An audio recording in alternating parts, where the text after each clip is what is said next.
Yo, assalamualaikum warahmatullahi wabarakatuh. Selamat sore buat teman-temanku semuanya, khususnya yang sudah ada di YouTube Solusi Hutang MB. Ini menarik banget. Yang mana di sini ada kunjungan langsung dari pinjol-pinjol legal yang mana meminta Anda untuk membayar langsung lunas di tempat. Takut nggak ini kalau saya bahas hal seperti ini? Ini saya coba dulu ini.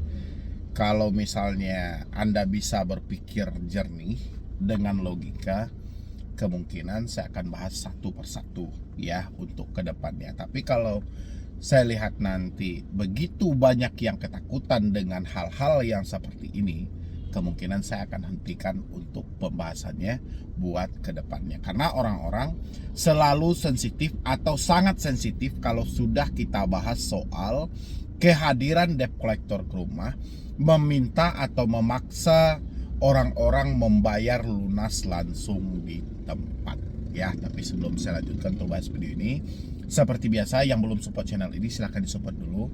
Yang mau diskusi khusus dengan saya silahkan klik tombol gabung yang ada di bawah nama channel. Silahkan.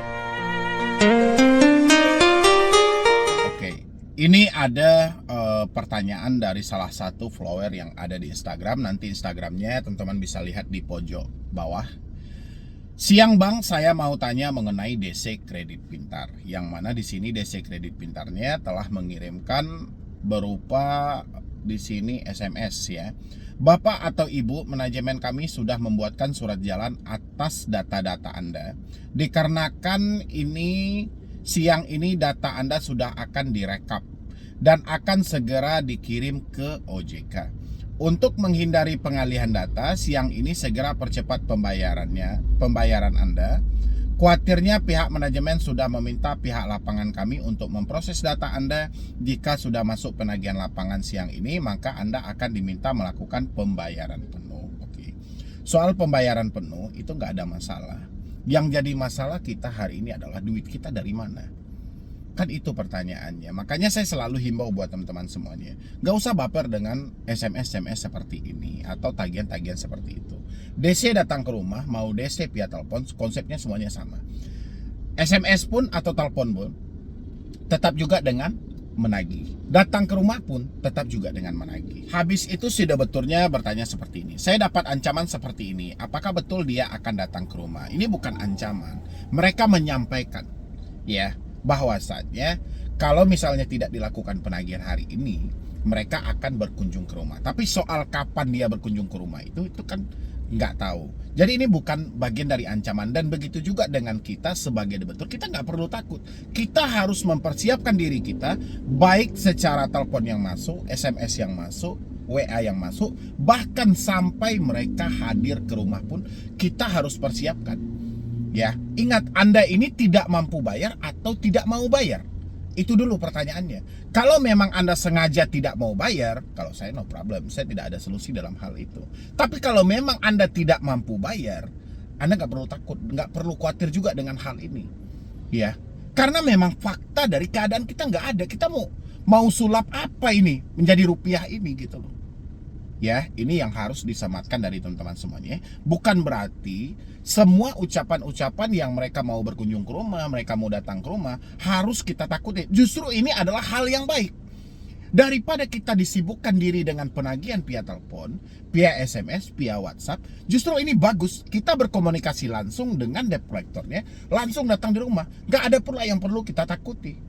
Ya, atau jangan-jangan kita sedang menyembunyikan sesuatu dari anggota-anggota keluarga kita yang tidak boleh tahu. Itu saya kembali lagi ke diri Anda, kenapa itu disembunyikan, apa sebenarnya yang terjadi gitu loh ya.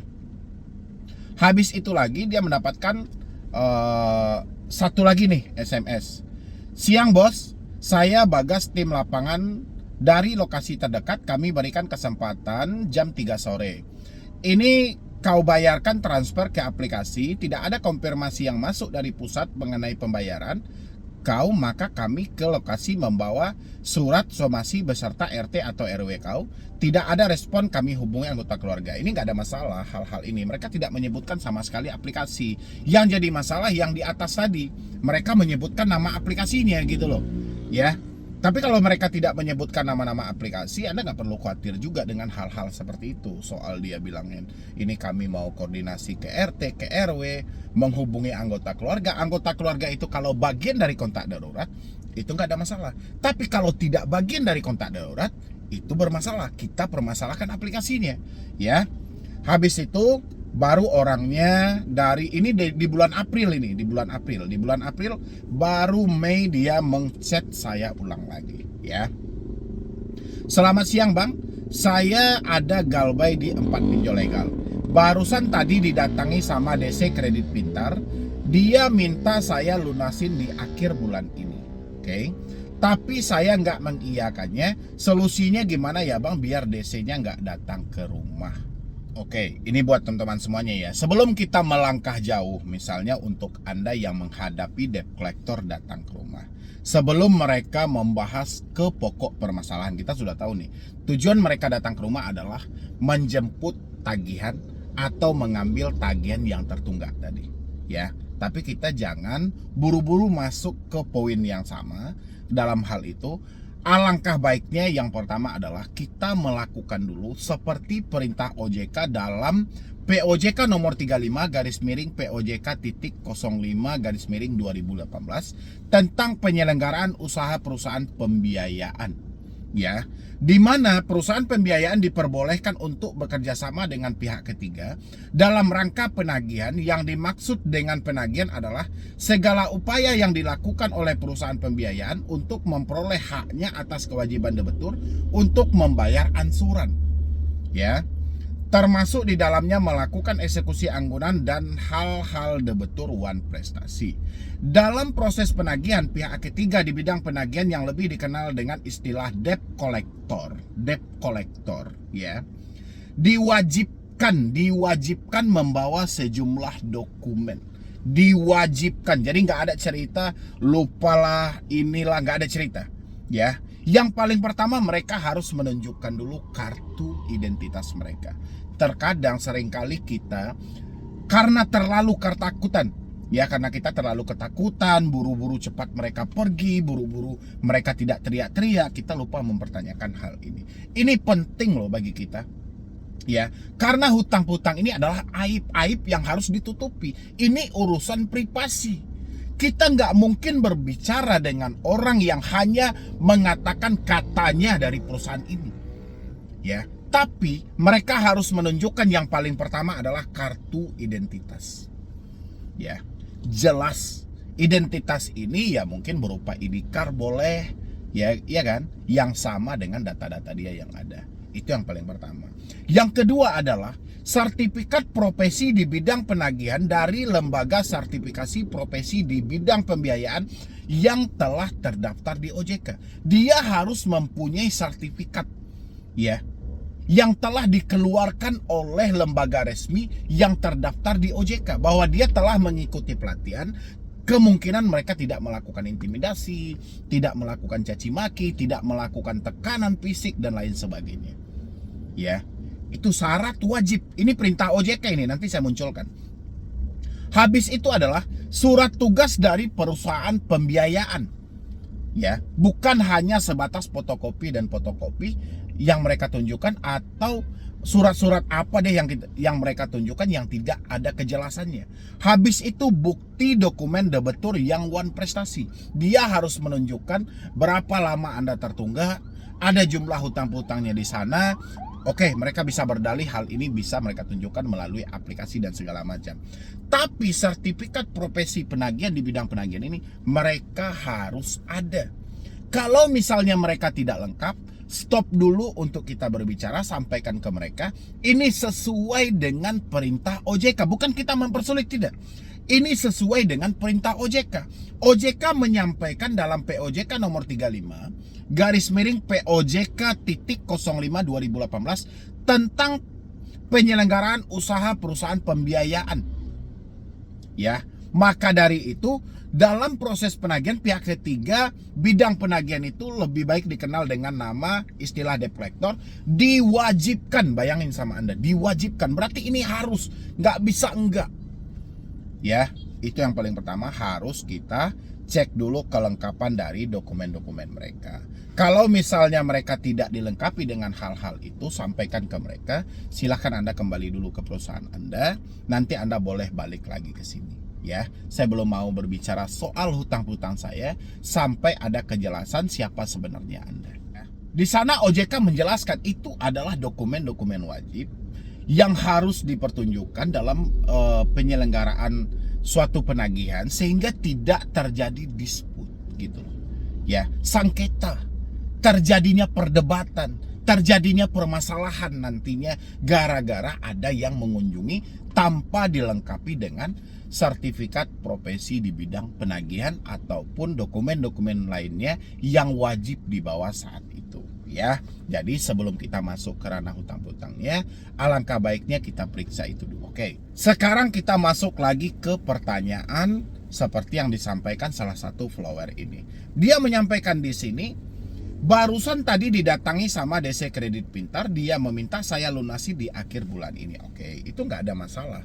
Ya, karena memang itu adalah bidang dia, itu adalah tugas dia. Tapi sudah dicek apa belum kelengkapan dia? Ya, mulai dari IDKAR. Nanti kita, siapa yang mau kita sampaikan? Misalnya ada kunjungan lagi dengan debt collector berbeda, kita harus nyampaikan apa? Ya kan, sementara kita tidak tahu nama debt collector yang datang, tidak jelas dia benar atau tidaknya dari sebuah aplikasi itu. Itulah pentingnya. Ya, kalau soal mereka meminta di akhir bulan ini, ya kalau ada kenapa tidak? Ya kan, kalau tidak ada ya apa boleh buat. Kita tetap menyampaikan dengan hal yang sama, duit tidak ada.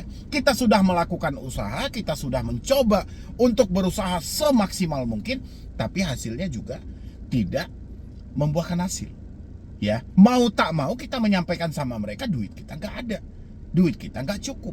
Ya kan, habis itu kalau di sini udah betul bilangin, tapi saya nggak mengiyakannya gitu loh. Ya memang Anda nggak perlu menjanjikan sesuatu. Ini kan permintaan mereka. Mereka meminta kita untuk membayar di akhir bulan ini. Sementara kita tidak ada uang. Belum tahu kepastiannya entah ada atau tidaknya. Ya kan, sekarang sudah tanggal berapa ini? Udah mau mendekati akhir bulan juga. Cuman 1 minggu lagi selesai di bulan Mei ini. Iya, kalau terkejar ya kita bayarkan. Kalau nggak terkejar ya jangan baper. Itu aja sampaikan sama mereka. Dan habis itu solusinya gimana ya Bang biar DC-nya nggak datang ke rumah? Besok kalau DC-nya masih berkunjung lagi, tolong tanyakan syarat-syarat wajib itu dulu. Habis itu kalau misalnya Anda sudah capek berusaha, misalnya Anda sudah mengusahakan, Anda sudah bekerja semaksimal mungkin tapi hasilnya juga belum ada, cukup Anda tegaskan sama debt collector-nya, Pak, mohon maaf, mungkin ini adalah kelalaian saya dalam melakukan perjanjian dengan perusahaan Anda. Tapi di samping itu saya sudah coba untuk berusaha semaksimal mungkin, tapi hasilnya masih nihil. Dan saya menyarankan atau saya meminta kepada Bapak, daripada Bapak capek-capek bolak-balik ke sini, sampaikan sama perusahaan Bapak, saya sudah tidak mampu lagi, dan lanjutkanlah risiko apa yang mau diterapkan pada saya. Dan saya mempersiapkan diri saya untuk menerima segala risiko yang diterapkan oleh perusahaan. Udah, sampai di situ aja. Tapi ingat dulu, harus dicek kelengkapan dari debt collector yang berkunjung ke rumah. Jangan sampai kita lalai, jangan sampai tidak kita periksa sama sekali. Ini bahaya juga kalau kita malah mengabaikan hal-hal itu. Takutnya nanti kan banyak juga modus-modus debt collector ngaku-ngaku dari aplikasi ini punya IDKAR dan segala macam. Ternyata bodong. Ya kan? Ada satu kasus, saya nggak salah satu dari aplikasi pinjol juga, ya kan? Habis itu debitur menitipkan uang sama si debt collectornya. Alhasil uang ini tidak sampai ke perusahaan pinjol dan pihak perusahaan pinjol tidak mengakui ada debt collector atas nama itu. Ini yang perlu Anda waspadai. Jadi sebelum kita kena, kita harus ingat dulu nggak apa-apa. Jangan sampai ingatnya setelah kena. Ya kan? Jadi ingat sebelum kena itu bagus. Sedia payung sebelum hujan itu hebat. Jangan kita sudah masuk ke dalam dunia penipuan baru ada kata penyesalan. Ya, jadi kesimpulannya tidak ada yang perlu ditakuti buat teman-teman semuanya, baik ancaman mau datang ke rumah ataupun bawa RT dan RW. Justru dengan kita berkomunikasi dengan debt collector secara langsung itu tidak seburuk yang kita bayangkan. Lain hal kalau Anda misalnya ada sesuatu yang Anda sembunyikan. Ya, misalnya ketakutan Anda itu bukan soal DC datang ke rumah, tapi melainkan ketakutan kalau seandainya orang tua tahu hutang hutang Anda yang mana Anda sedang bersembunyi, atau suami tahu hutang hutang Anda yang mana Anda sedang menutupi. Kalau ini permasalahannya, ini cukup berat. Ya, jadi saran saya kalau memang orang tua dan orang-orang terdekat Anda menjadi permasalahan, carilah momen-momen tertentu untuk jujur dan terbuka dengan mereka. Kalau untuk menghadapi pinjaman online, memang sebaiknya harus kita offline kan. Satu-satu lawannya dari pinjaman online ini adalah offline. Ya, tapi selagi masih kita online, komunikasi kita masih lancar dan semuanya, kita akan kalah oleh pinjaman online. Tapi kalau secara offline, mereka ada keterbatasan, mereka ada batas jangkauan. Ya, jadi lawanlah pinjaman online ini secara offline daripada Anda menyibukkan diri dengan gali lubang tutup lubang. Oke, mungkin dari saya cuma itu aja ya. Mudah-mudahan ini bisa membantu buat teman-teman semuanya yang ketakutan atau yang kecemasan saat ini berhadapan langsung dengan debt collector. Ingatlah persyaratan-persyaratan wajib yang dibawa debt collector tadi. Oke, jadi sekian dulu dari saya, Medi Broni. Wassalam.